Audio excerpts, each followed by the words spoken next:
Well, it looks like Joy Reid is back on television after being a massive failure on MSNBC. CNN decided, let's get us some of that. And now Joy Reid is part of this panel that Scott Jennings usually shows up on and destroys everyone involved. Well, little different last night. Not that I've ever consumed any of these clips without seeing them on social media first, but last night was a little different. Joy Reid showed up and she thoroughly embarrassed herself by doing what she does best, not knowing what the hell she's talking about and playing the race card. So, I mean, there's that too. It's huge. No democracy. How about democracy? Why are we doing this? Because Israel has a democracy like the United States of America. Joy, the fact that you're backing a country their democracy is not like the United States of America. That slaughters people for their religious beliefs. In the United States, it's crazy that you're people like, go Iran. LGBTQ people can't even serve in the military under the president you prefer. Okay, but they are. Get married, oh, I'm sorry. They're only a little bit. They're only a little bit discriminated against.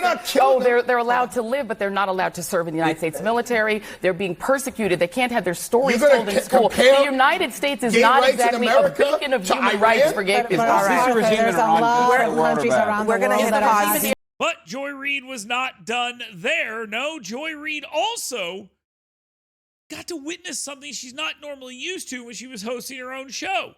She asked a question to someone that disagrees with her, and then that person destroyed her.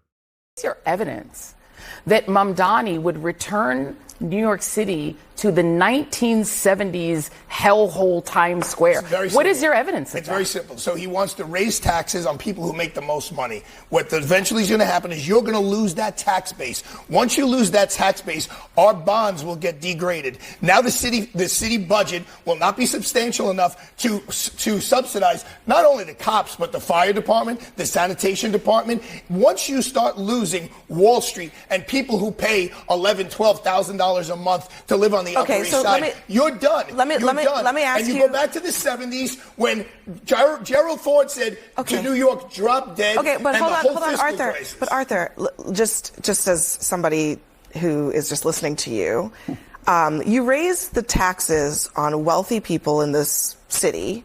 Maybe a couple percent, right? They're already at 50%. Yeah, they're already 53%. and that's exactly my point. They're already paying some of the high. I know, Arthur, but Arthur, they are already paying right at this moment some of the highest taxes in the country.